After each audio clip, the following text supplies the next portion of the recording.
दोस्तों आज मैं आपको पैसे के बारे में सोचने का सबसे पावरफुल तरीका बताऊंगा। ये सुनने में तो सिंपल लगेगा, बट अगर प्रॉपरली इम्प्लीमेंट कर लिया तो ये आपकी पूरी फाइनेंशियल लाइफ ट्रांसफॉर्म कर देगा। सबसे पहले हमें पैसे को लेके एक बात समझनी होगी। You can afford anything but not everything. अगर कुछ है जो आप वैल्यू करते हैं, वेदर इट्स फूड, ट्रैवल या हाउस, आप वो चीज़ ले सकते हैं, बट आप एंडलेस सीरीज ऑफ एंड्स नहीं ले सकते। मतलब आप वो चीज़ ले सकते हैं, but you might not be able to have that thing and something else and something else and something else.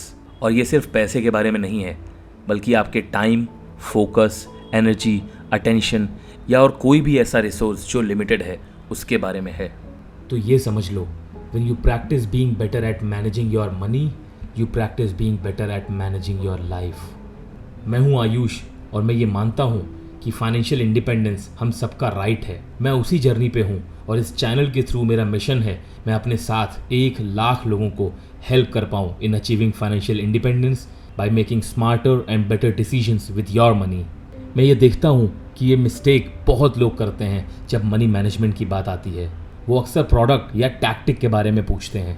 For example, should I use this app, और क्रिप्टो करेंसीज में इन्वेस्ट करना चाहिए, और वट एवर। बट ये first principle thinking नहीं है। First principles thinking है मतलब सब कुछ एक साइड करके really getting into the root of something.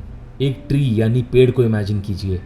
Tactics और प्रोडक्ट्स वो पत्ते हैं पेड़ के, मोस्ट विजिबल सरफेस है, तो ऑफ कोर्स लोग पहले इसके बारे में पूछते हैं।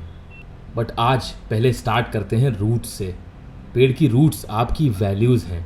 ये क्वेश्चन कि व्हाट मैटर्स मोस्ट, फिर उन रूट्स से ही पेड़ का ट्रंक बनता है जो आपके लिए होगा फिलॉसफी ऑफ लाइफ। आप कैसी लाइफ जीना चाहते हैं, उस फिलॉसफी से आते हैं ऑब्जेक्टिव्स या goals. How does that philosophy translate into your specific goals.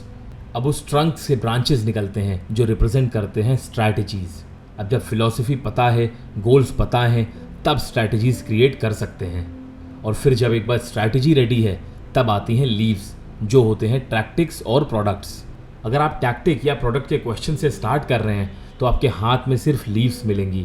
मतलब आप सिर्फ पैसे को ऊपर से समझ रहे हैं, बट आपने उसकी रूट को समझा ही नहीं कि इन सब की शुरुआत कहाँ से होती है। पर्सनल फाइनेंस में जब डिलेड ग्रेटिफिकेशन की बात करी जाती है कि 70 साल की एज में आपके पास बहुत पैसा होगा, तो ये सुन के खुश होना मुश्किल है। बट अगर उसे रीफ्रेम करके फाइनेंशियल इंडिपेंडेंस की बात करें कि पैसे का सही इस्तेमाल आपको लाइफ में फ्रीडम, अपॉर्चुनिटीज़ या चॉइसेस दे सकता है, तब ये थोड़ा ज़्यादा इंटरेस्टिंग बन जाता है। फाइनेंशियल इंडिपेंडेंस वो पॉइंट है जहां आपकी पोटेंशियल पैसिव इनकम, मतलब वो पैसा जो सोते वक्त भी आपके पास आ रहा होगा, टिपिकली थ्रू योर इन्वेस्टमेंट्स, वो इनफ है आपके सारे बिल्स और एक्सपेंसेस को कवर करने के लिए।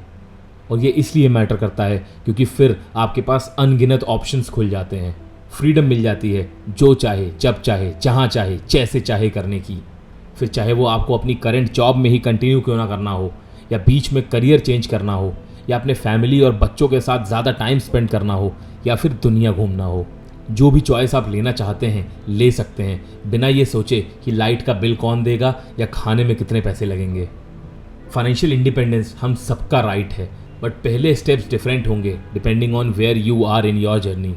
फाइनेंशियल इंडिपेंडेंस अचीव करने के रियली सिर्फ 3 स्टेप्स हैं: grow the gap, invest the gap, repeat. Step 1, growing the gap between what you earn and what you spend. इस गैप को इंक्रीज करने के सिर्फ 2 ही तरीके हैं: अर्न मोर या स्पेंड लेस, और या फिर दोनों। अगर आप ज़्यादा नहीं कमाते, जैसे मैं भी अपने कॉलेज के बाद फर्स्ट जॉब में सिर्फ 18,000 रुपये महीने कमा रहा था, उस स्टेज पर मेरा गोल सिर्फ और सिर्फ इनकम इंक्रीज करना था। अब अगर आप ऑलरेडी अच्छा पैसा कमा रहे हैं बट स्पेंडिंग प्रॉब्लम है, तो आपका सबसे पहला टारगेट होना चाहिए वो स्पेंडिंग प्रॉब्लम को फिक्स करना और उन साइकोलॉजिकल इश्यूज़ को समझना जिसकी वजह से ये खराब आदत पड़ी है। और अगर आप ये बेसिक काम भी नहीं कर सकते, तो मेरे दोस्त, ये सच्चाई है कि आप कितना भी पैसा कमा लो, आप हमेशा गरीब ही रहोगे। Step 2, investing the gap. मेरा पर्सनल फीलिंग है कि everyone should aim to save and invest at least 30% of their income. अब ये तब पॉसिबल है जब आप आज के टाइम पे एटलीस्ट 50-60 हज़ार रुपये महीना कमा रहे हो, तो आप ये टारगेट लेके चल सकते हो। कम सैलरी में इनिशियली 10, 15, 20% सेव करने का गोल रखिए और ग्रेजुअली इसे इंक्रीज करते जाइए। Step 3, repeat. ये कोई वन टाइम प्रोसेस नहीं बल्कि लाइफ टाइम प्रैक्टिस है। ये कोई गेट रिच क्विक वाली स्कीम नहीं है। Money management happens for life. History में कभी ऐसा पॉइंट नहीं आया जब सब कुछ एकदम स्टेबल हो, इवन फॉर डेवलप्ड नेशंस। 100 साल पहले भी कोई पैंडेमिक था, वर्ल्ड वॉर हुआ था, फिर ग्रेट डिप्रेशन हुआ था, फिर उसके बाद फिर से world war, event after event after event after event जो पूरे दुनिया को अफेक्ट करते थे। इनफैक्ट मैंने तो फाइनेंशियल इंडिपेंडेंस की जर्नी स्टार्ट ही इसलिए करी थी क्योंकि मैं डरा हुआ था इन सब वॉलेटिलिटी और अनसर्टेनिटीज से। मैं तो इन्वेस्टमेंट के लिए ऑब्सेस्ड हूँ क्योंकि मेरा गोल है कि फ्यूचर में मुझे इन अनसर्टेनिटीज़ का कोई असर ना पड़े। और अब तो साइकोलॉजिकली कंफर्टिंग लगता है ये सेविंग और इन्वेस्टमेंट करना, क्योंकि ये मेरे फ्यूचर में मुझे फ्रीडम और टाइम खरीदने जैसा है। ऐसे बिल्ड करी जाती है वो लाइफ जो एक्चुअली इंटेंशनल है और जिसमें ज़्यादा मज़ा आता है। रिमेंबर, मनी मैनेजमेंट टैक्टिक्स से नहीं, वैल्यूज से स्टार्ट होती है। पेड़ की रूट स्ट्रांग बनाओ, लीव्स खुद आ जाएंगे। कमेंट्स में बताइए आप मनी डिसीजंस कैसे लेते हैं, वैल्यूज़ के बेसिस पर या जस्ट इम्पल्स इमोशंस पर। ऑनेस्ट आंसर देना। अगर आपको वीडियो हेल्पफुल लगी तो लाइक करना मत भूलना।